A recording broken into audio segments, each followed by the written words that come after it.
Bonsoir et bienvenue dans le MAG sur Sensation Yvelines. Et avec nous, Sandrine Lefloïc, responsable de la Maison de l'Environnement, des Sciences et du Développement Durable, ainsi que Nicolas Graner, ingénieur de recherche de l'Université Paris-Sud, directeur du Centre de vulgarisation de la connaissance. La Maison de l'Environnement est installée à Magny-les-Hameaux depuis 2005 et propose tout au long de l'année des animations, des ateliers, des expositions, des rencontres et des débats autour de l'environnement.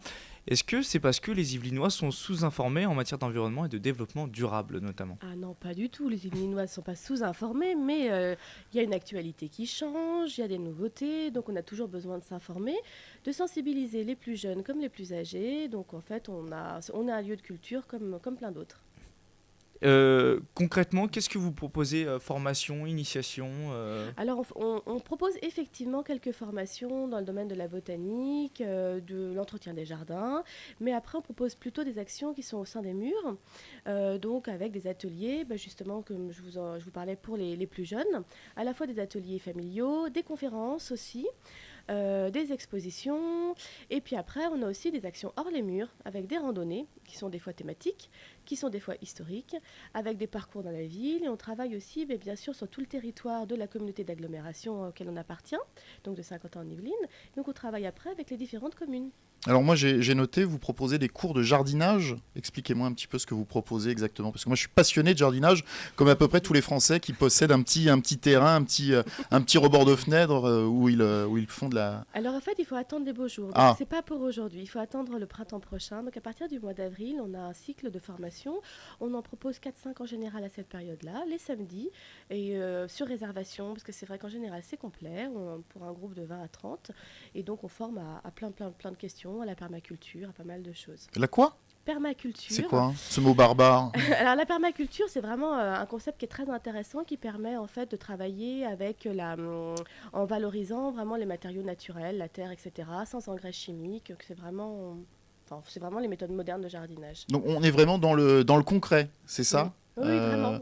Les gens qui viennent vous voir vont vraiment apprendre des choses qui vont pouvoir leur servir exactement. au quotidien. Donc nous, on travaille en fait avec des jardiniers professionnels qui viennent à chaque fois selon les thématiques, justement comme la permaculture, qui sont vraiment des thématiques vraiment très très pointues en fait maintenant, et qui viennent expliquer ce qu'on sait, ce qu'on apprend justement année par année. Et donc là, je vous avoue que moi, la dernière formation, je ne l'ai pas suivie sur la permaculture, donc je ne suis pas à même de vous en expliquer. Vous n'êtes pas une spécialiste du jardinage. Mais parce que je ne l'ai pas suivi. Mais effectivement, ce qui est intéressant, c'est que c'est vraiment quelque chose de très récent et qu'on fait appel justement à des jardiniers qui sont formés tout récemment. Et le but aussi, c'est, j'imagine, surtout s'adresser aux plus jeunes, les sensibiliser à l'environnement et à tout ce qui concerne la maison de l'environnement notamment. Exactement. On se rend compte que les jeunes sont vecteurs auprès des adultes de plein de choses, et puis aussi qu'ils ont à se construire, à comprendre leur environnement, qu'il soit naturel ou même technique et scientifique.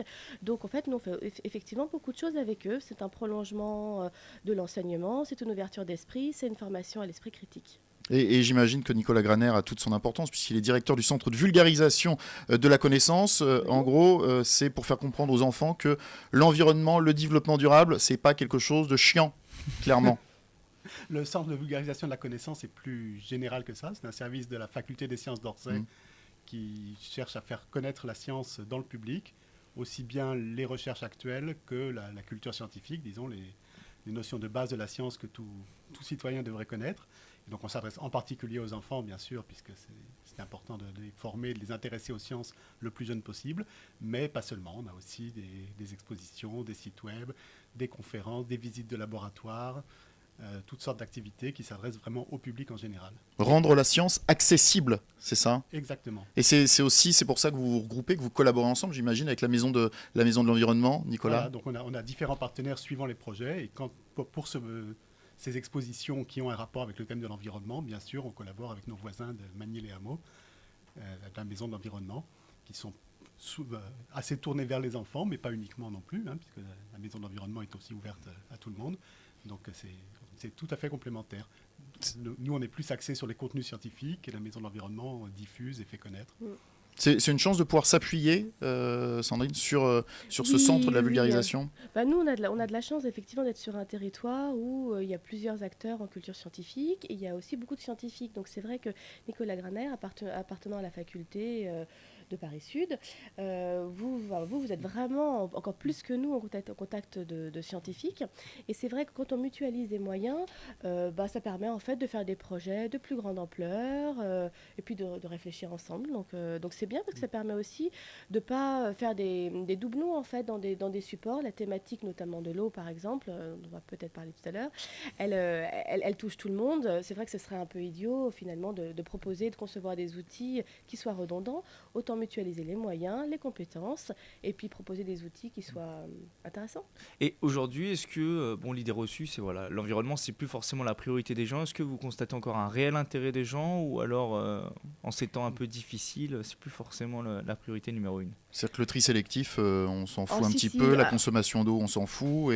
En fait, dès le moment où je vais me permettre de répondre peut-être, la consommation d'eau, la consommation d'énergie et le fait d'arriver à faire des économies sur ces questions-là permettent de faire des économies d'argent. Bien sûr, tout le monde s'y intéresse parce que c'est vrai qu'on est quand même dans un contexte un peu de crise. Après, l'intérêt du rapport à la nature, notamment par rapport au jardinage, le rapport à l'environnement, c'est vraiment des choses qui sont au contraire tout le temps dans les problématiques actuelles.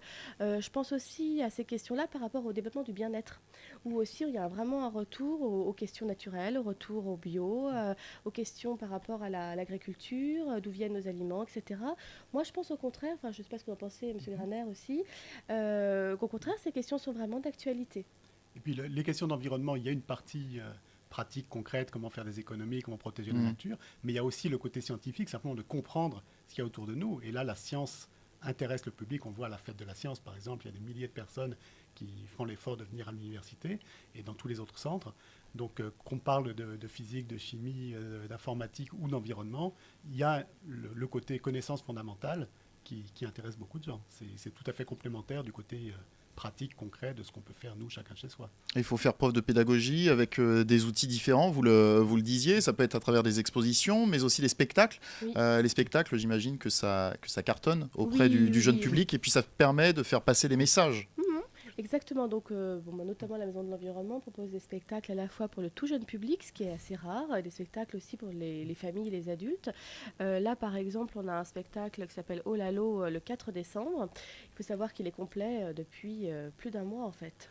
Donc c'est vraiment, on sent qu'il y a une grande demande de sensibiliser, d'emmener les enfants voir des spectacles qui ont aussi un peu un sujet de société. Mais du coup, ça permet, c'est les enfants qui emmènent les parents au spectacle, Voilà. c'est les enfants qui prennent les devants. Souvent. Oui, comme souvent, effectivement, sur beaucoup de sujets. Ou les parents qui prennent comme prétexte d'avoir leurs enfants quand ils ont envie d'y aller eux-mêmes. Vous savez qu'on aime bien aller voir, Ça arrive ça aussi. on aime bien aller voir des dessins animés au cinéma, mais on n'ose pas y aller tout seul. Alors on trouve un enfant, un neveu pour l'amener. C'est un petit peu pareil, ce genre de spectacle. En fait, ça intéresse beaucoup les parents aussi. Mais parfois, ils prennent comme prétexte d'avoir un enfant. Oui, parce que c'est ce que j'allais vous demander, c'est savoir qui est le plus intéressé par l'environnement, par la nature. Est-ce que c'est plus les enfants, les parents? Est-ce que les enfants font passer aussi des messages à leurs parents une fois qu'ils sont passés? J'imagine que vous avez des feedbacks, des retours d'enfants qui vont dire moi j'ai dit à mes parents attention à ça, attention à ça. Faut que ça soit intergénérationnel.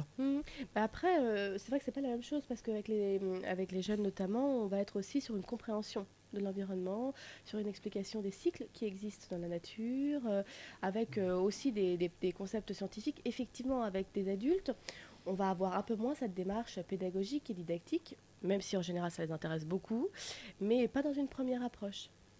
Vous êtes d'accord ? Merci Sandrine Le Floïc. Je le rappelle, vous êtes responsable de la Maison de l'Environnement, des Sciences et du Développement Durable. Et Nicolas Graner, merci aussi. Vous êtes ingénieur de recherche de l'Université Paris-Sud, directeur du Centre de vulgarisation de la connaissance. J'espère, en tout cas, on a bien vulgarisé. On a compris un petit peu les tenants et aboutissants de la Maison de l'Environnement. Plus d'infos 01 30 07 34 34. C'est la fin du MAG sur Sensation.